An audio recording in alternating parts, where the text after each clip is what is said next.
అందరికీ నమస్తే. ప్రస్తుతం అయితే డిజిటల్ అరెస్టుల పేరుతో చాలామంది నేరగాళ్ళు అయితే మోసాలకైతే పాల్పడుతున్నారు.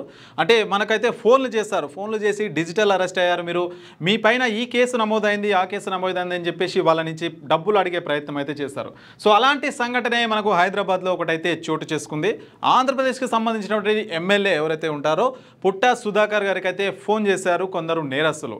మీరు డిజిటల్ అరెస్ట్ అయ్యారు, మీ పైన సిబిఐ కేసు నమోదైందని చెప్పేసి అతని నుంచి అయితే డబ్బులు డిమాండ్ చేయడం జరిగింది.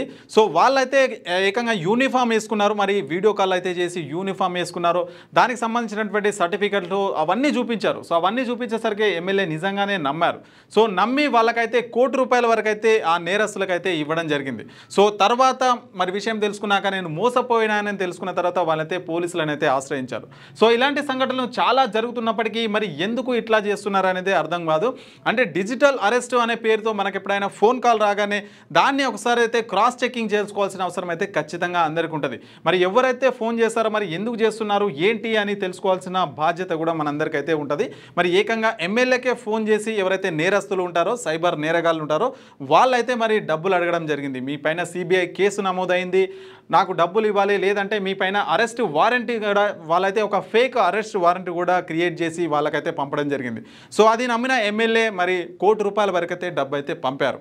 సో ఇలాంటివి చాలా జరుగుతున్నాయి మన సమాజంలో. ప్రతి ఒక్కరు కూడా దీనిపైన అప్రమత్తంగా ఉండాలి. మొత్తానికి బంజారా హిల్స్ పిఎస్ట్ ఎవరైతే బంజారాస్ పోలీస్ స్టేషన్ ఉంటుందో అక్కడికి వెళ్ళైతే కంప్లైంట్ ఇవ్వడం జరిగింది. ఎమ్మెల్యే ఎవరైతే మోసపోయారో ₹1,00,00,000 వరకు ఎమ్మెల్యే అక్కడికి వెళ్ళైతే పోలీస్ కంప్లైంట్ అయితే ఇవ్వడం జరిగింది. అప్రమత్తంగా ఉండాలని చెప్పేసి మనమైతే కోరుకుంటాం. ఎవరి నుంచి అయినా ఫోన్ వస్తే కనుక మరి క్రాస్ చెకింగ్ చేసుకోవడం, లేదంటే 100కి ఫోన్ చేయడమో, లేదంటే పోలీసులను ఆశ్రయించడమో చేయాలి తప్ప వాళ్ళు ఎట్లా చెప్తే అట్లా వినకూడదు అని చెప్పేసి ఖచ్చితంగా అందరైతే గుర్తుపెట్టుకోవాలి. లేదంటే మీరు క్రాస్ చెకింగ్ కోసం పోలీస్ స్టేషన్కైనా 100కైనా లేదంటే దగ్గరలో ఉన్న పోలీస్ స్టేషన్కైనా వెళ్ళి మీరు కంప్లైంట్ ఇస్తే కనుక పోలీసులు మాత్రం ఖచ్చితంగా చేస్తారు.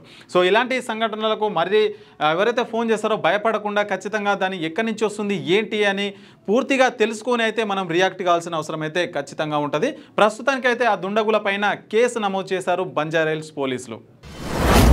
మీ వ్యాపారం అభివృద్ధి కావాలని కోరుకుంటున్నారా? అయితే వెంటనే క్యూనస్ని సంప్రదించండి. Schools, colleges, banks, shops, office promotions, land promotions, political promotions, restaurant promotions, hospital promotions, పుట్టినరోజు వేడుకలు, శుభకార్యాలు, వ్యాపారాలు ఏవైనా, సందర్భం ఏదైనా ఇప్పుడే క్యూనస్ ద్వారా తెలియజేయండి. మీ వ్యాపారాన్ని అభివృద్ధి చేసుకోండి.